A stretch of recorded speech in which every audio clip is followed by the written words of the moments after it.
Before we talk to our buddy Jerry Hamilton of On Texas Football, wanted to play this piece of audio for you. This was Sark, the very end of the press conference on Saturday after Texas won 23-6, and his biggest takeaway from the win, his third and four games head-to-head with Brett Venables. But the biggest thing coming out of for me today, recruit the metroplex. This guy goes for 100 yards. Colin Simmons gets 2.5 sacks, and Manny Muhammad got 2 picks. So we got to recruit the metroplex. All right. So with that in mind, let's go to Jerry Hamilton, who helps identify the best players in the metroplex for On Texas Football. Plus, talks football at a high level everywhere he goes. Hello, Jerry. How are you? I'm great, guys. How are y'all? Good. Big, so how about that? How about Sark saying, and he's talking to the Metroplex kids and coaches, right, when he says that from the press conference at the Cotton Bowl? Yeah, no, absolutely. I mean, look, recruiting is so transactional now that I think sometimes some of these games are lost, right, and these areas are lost in recruiting. But I've always thought this, even through the NIL era now, this Texas-Oklahoma game does still matter in recruiting because these kids, like this was John Turntine, Texas commitment.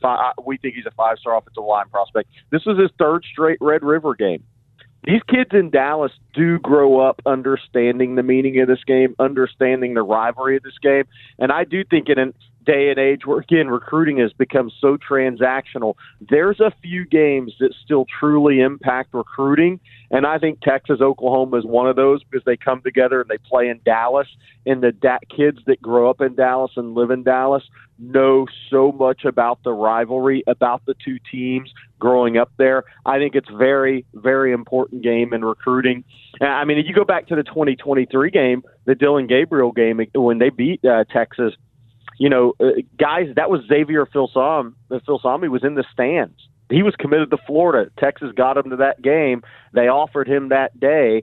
There was a number of kids in that stadium that ended up at Texas, even though Texas lost that game. Elijah Barnes being one of them, and Parker Livingston. I mean, so there was this game carries a lot of meaning in DFW, and a lot of the top prospects in DFW were there on Saturday.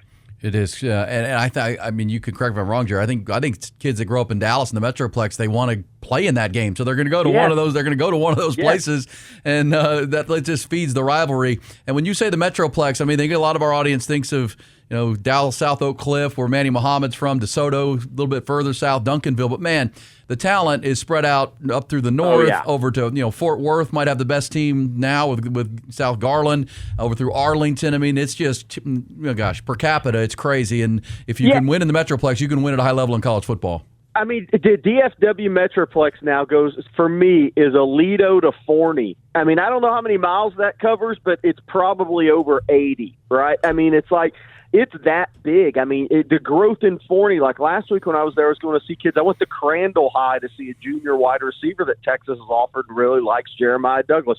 Crandall. I mean, so and that's out there by Seagoville, right? Towards Kaufman. So you just think about how big the DFW area is, and you think about the growth. And I will say this, too. It's one of the few games, because so many kids have moved into the state of Texas, maybe that didn't grow up on University of Texas football or A&M football or Oklahoma football like they used to. This is one of the few games where if you can get the kids there, I think they're kind of blown away by the atmosphere and what they see. So as long as the teams are good, I think it's one of the impactful games left in recruiting because NIL's changed it so much. So, but I mean, like on the game Saturday, I mean, Derek Cooper, Diabell. I mean, Texas got some of their South Florida guys there because here's the thing about the Texas-Oklahoma game. And that's why I like the change to 2:30, by the way. I know a lot of the fans hated the change to 2:30. I love the change to 2:30 from a recruiting perspective because you can get kids, they can take an early morning flight, fly into Dallas, and get to that game if it's 2:30. They really can if it's 11 a.m. Yeah. So, I mean, you had your South Florida guys there. And what does that do to get a Derek Cooper at that game? There is not a game in the state of Florida that can replicate that. And, yes, you can go to Miami at FSU, and it's really cool. It's at FSU.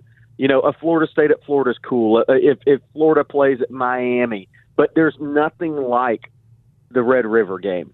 And you can bring the 2:30 start gives you the ability to get some kids to that game that ordinarily would never get to experience it. And I do think that can still impact in recruiting. Yeah, Jerry, every year that's happening, right? With a lot of these games, I think in Michigan, Ohio State, naturally. I mean, that's going to be in Columbus every other year, or in Ann Arbor, vice versa. Yeah. So you're right, it happens every year, and I think that's a good way to put it. Instead of it being 11 a.m., hey, they can take that morning flight instead of spending the night out there. Yeah, and once you go to the game, I mean, it's like because these top recruits go to all these big games, and they're invited, and they get pampered. But this one, as we say, it's unlike any other, and it does have a special impact, no question. Hey, Jerry, just give us your... Hey, by the way, I want to add this. There's basketball kids that will show up at that game. Like this is a different type of game. I mean, this is an atmosphere that brings out celebrity. I mean, Paige Buchers was there, right? I mean, what's she doing at the Texas OU game, right? This game brings out people that are sports fans too. So that's when you know it's a really impactful big game, when it's not in a college town or college city or on a college campus, but people still come out for it. Yeah, even if you don't follow recruiting and you're like, guys, let's talk about the game, which we're going to do. As Steve Sarkisian just said, Trey Wisner, when he was 16, 17, Manny Muhammad, Colin Simmons, this is the lifeblood of your program. Hey, Jerry, the game itself, your overall assessment. You and I were on the On Texas watch along, having a great time. Finally seeing Texas put it all together and play well in 3 phases. What were the keys for you?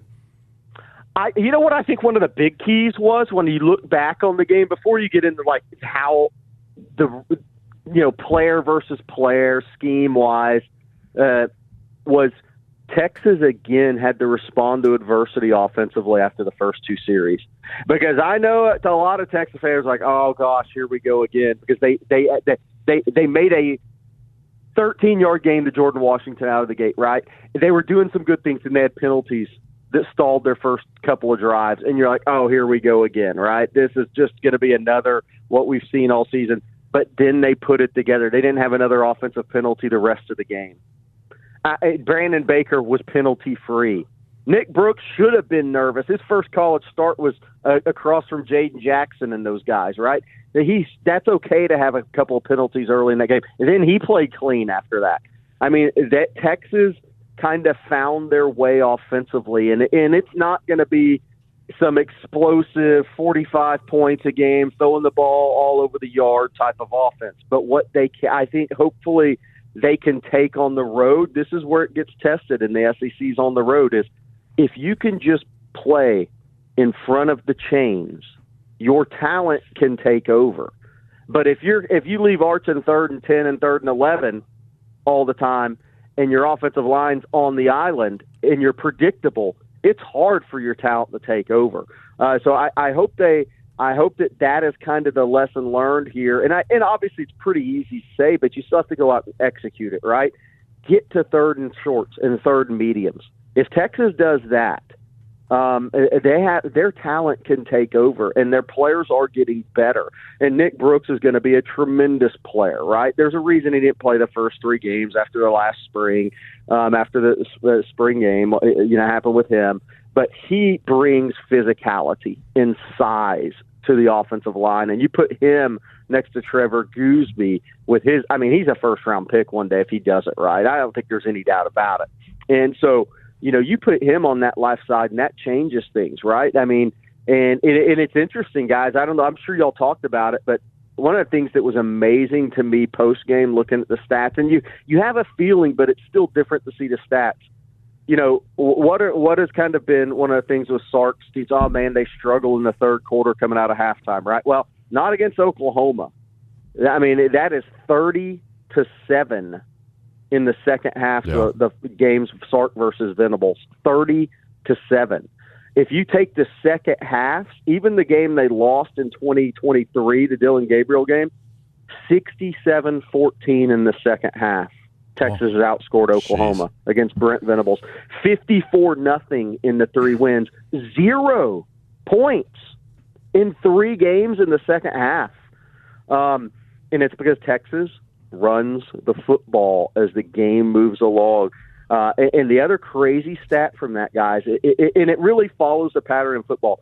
It's a physical line of scrimmage game, which the SEC is a physical line of scrimmage league for the most part. But Texas, the winner of the rush in the Sark versus Venables, those 4 games, who had the most rushing yards won the game. Yeah. Who had the least turnovers won the game. Who gave up the least sacks won the game. It all kind of follows in line there. I'll tell you the other crazy stat. Brent Venables is a tremendous defensive coordinator. He's a really good play caller. He brings pressures from everywhere. You heard Colt McCoy talk about it on Coffee and Football with us last Friday. If you missed that, we had him on. Major Applewhite used to talk about this when I had conversations with him preparing for Oklahoma or after Oklahoma. You know how many sacks Oklahoma has in Brent Venables' 3 losses to Texas? How many combined sacks they have in those 3 games? 2. Wow. 1, 1, and 0. Which is why, despite the top 6 rating and the great start, they're not real happy in Norman with Brett Venables because he can't even be competitive in that game all too often, even with his quarterback back. Noah, what you got? Oh, I was just going to say, Jerry, before we let you go here, I want your thoughts. We heard Sark talk about it. A lot of coaches all around the country had to talk about it yesterday. What about James Franklin? What about all these job openings? What do you make of that and what college football looks like? There could be a few bigger openings as well, kind of in that mix of Penn State, maybe possibly Florida. We'll see with Billy. But also just some names to watch out for. But that's a huge spot where he brought them to be relevant. I want to get your opinion real quick. Yeah. So I do think Florida will open. The question is a Florida State going to open too? I mean, some of these guys have such huge buyouts, and I'm not sure if FSU's in the same place financially that Penn State is. I do think Florida will open. I wouldn't be surprised if they did something with Billy Napier before the Georgia game, because if you think back, what did A&M do with Jimbo? They fired him before the LSU game because if he beat an LSU, it gets harder and harder to make that call, right? Right. If Billy Napier, if you don't get rid of him before Georgia, what happens if he goes out and beats Georgia and they turn the corner and go 7-5 or 8-4? You're in a tough spot because you're not really ascending, but then you don't. It's just kind of that's a tough spot. So it wouldn't shock me if something didn't happen with Billy, even if they beat Mississippi State this weekend prior to the Georgia game. That just wouldn't surprise me because there's an off week there. But the Penn State is so interesting. We have a great discussion on TexasFootball.com, and everybody's opinions are all over the place.